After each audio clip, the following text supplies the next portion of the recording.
Well, it is, things are moving rapidly, but there does continue to be a disconnect, David Ignatius. Yeah. Well, actually, let me go to Jonathan Lemire first, since he's White House reporter. There's still, Jonathan, this disconnect between what we're hearing from the scientists and what the President of the United States is saying. Remember, from the very beginning, you had the President saying that it was only a handful of people, 14, maybe 15, who would all be down to zero in a week. At the same time, the CDC was expressing real concern. Then the President talked about the coronavirus going away in April magically. When things got warmer, he said it was going to go away magically. It was going to just disappear, while his scientists were again warning Americans. Yesterday, you had the President of the United States saying that it's all under control, while his scientists are all saying the same thing. It's going to get worse. We don't know how bad it's going to get.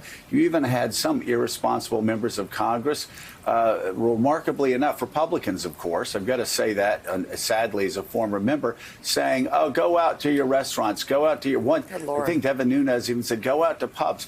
That is the worst actual advice I've heard since a monologue was put on a certain network, suggesting that this was all a great hoax to take down the President of the United States. So you have the CDC, doctors, scientists, experts from across the world saying one thing, and then you have the President of the United States completely disconnected from his own staff saying quite another. What's going on inside of the White House? Talk about the battle, actually, for the heart and soul, not of the country, but of this administration. Life has changed in America, and the president doesn't want to admit it, Joe. That's where we are right now, is that it is one thing for a commander-in-chief, for the executive of the United States, to preach calm, to be reassuring.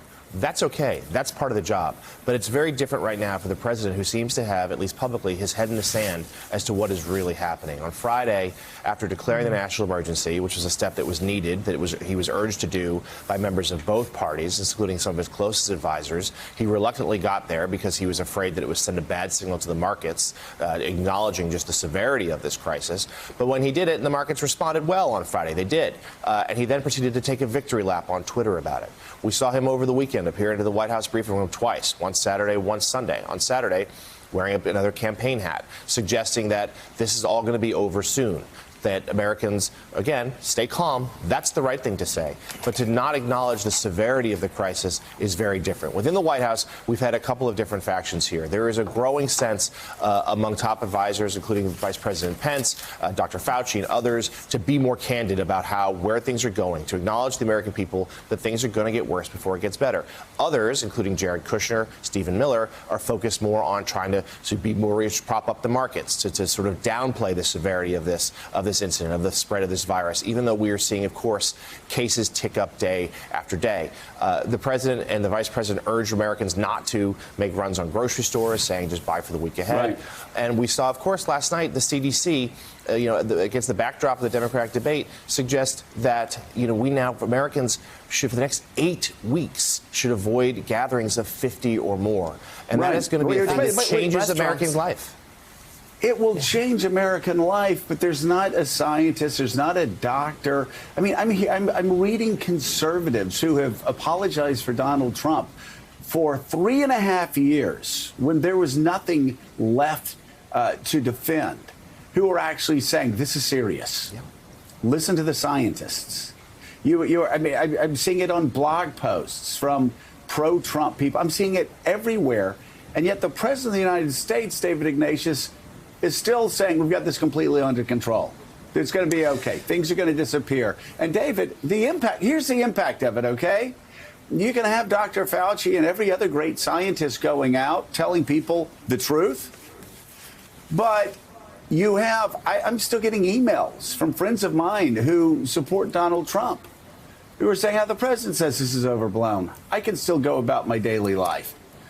You see pictures from Disney World last night, just shocking pictures from Disney World with thousands and thousands of people crammed together, packed like sardines on Main Street in Disney World. And you sit there thinking,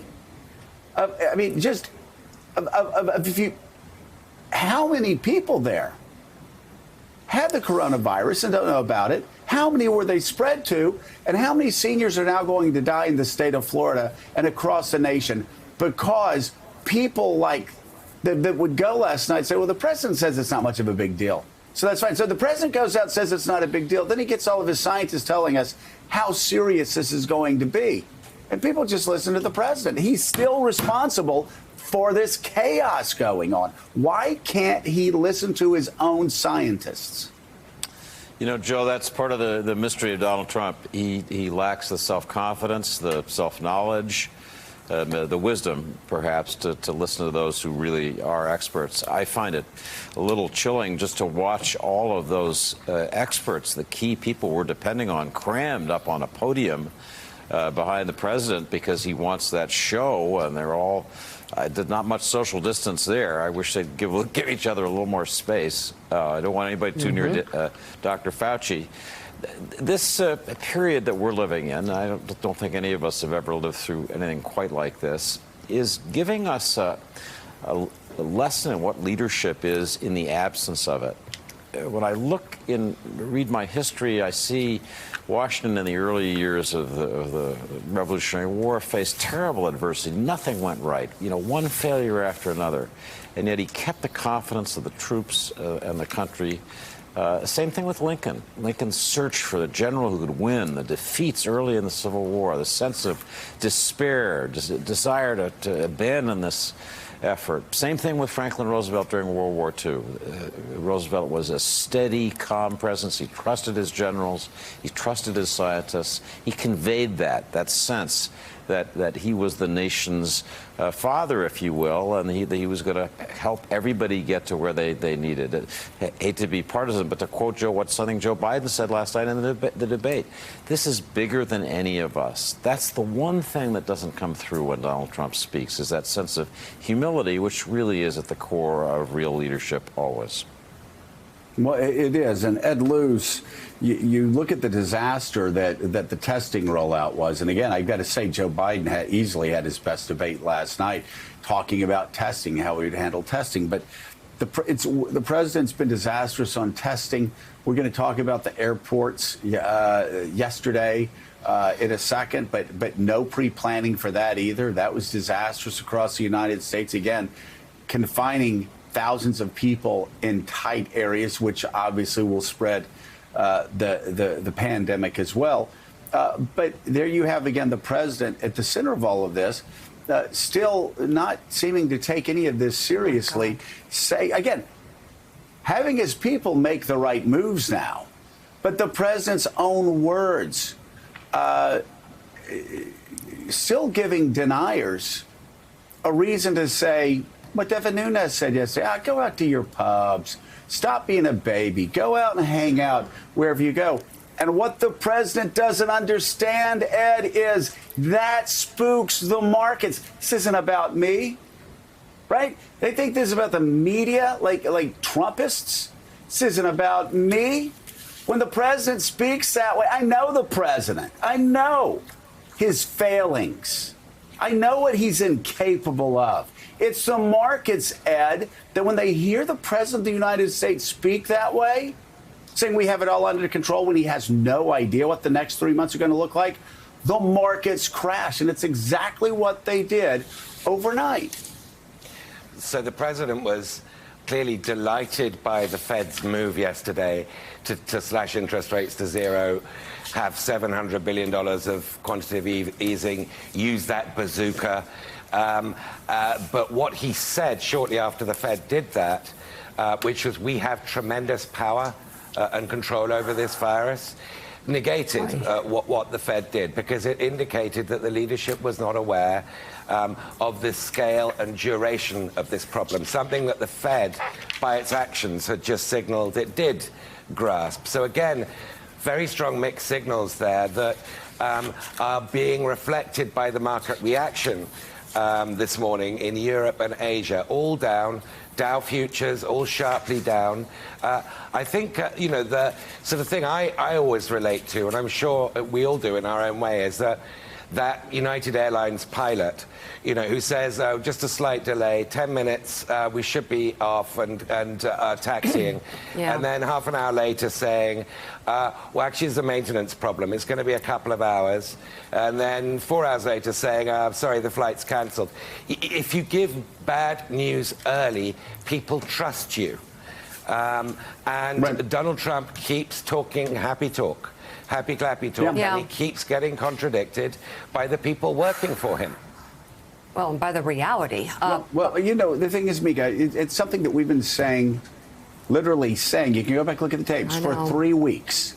Give Longer. them the worst news. Prepare everybody. Prepare the markets. Tell them how bad it's going to be. Get in front of it. Get in front of it. Then the markets will prepare for that, and they'll move on that. And then if you do a good job, you beat expectations and you're rewarded for it down the road. But Ed, just like you said, he continues to talk happy talk.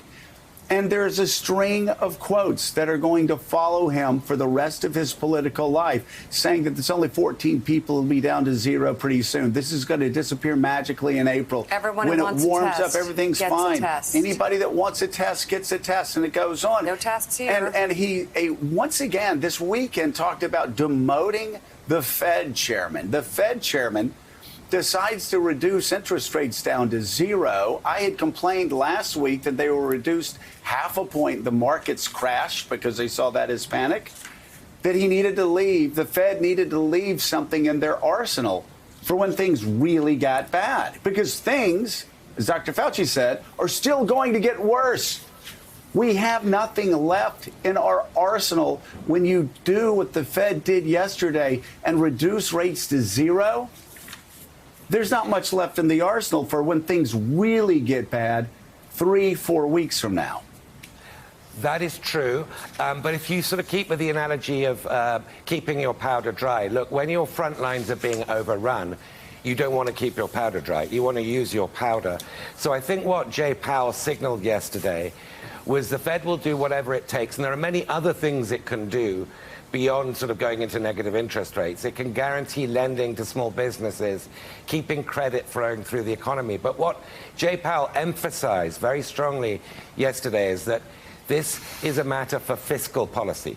This has got to be Congress. It's got to be strong public support for businesses that are failing, for payrolls that can't be met, for healthcare workers to have childcare so that they can continue to do their healthcare work. This is a fiscal question now. And so I think the Fed has done whatever it takes and said, now it's your turn. And that's going to require very strong sort of political signaling from Trump. And he's going to have to talk to Pelosi at some point. He's got to overcome his inhibitions on that score.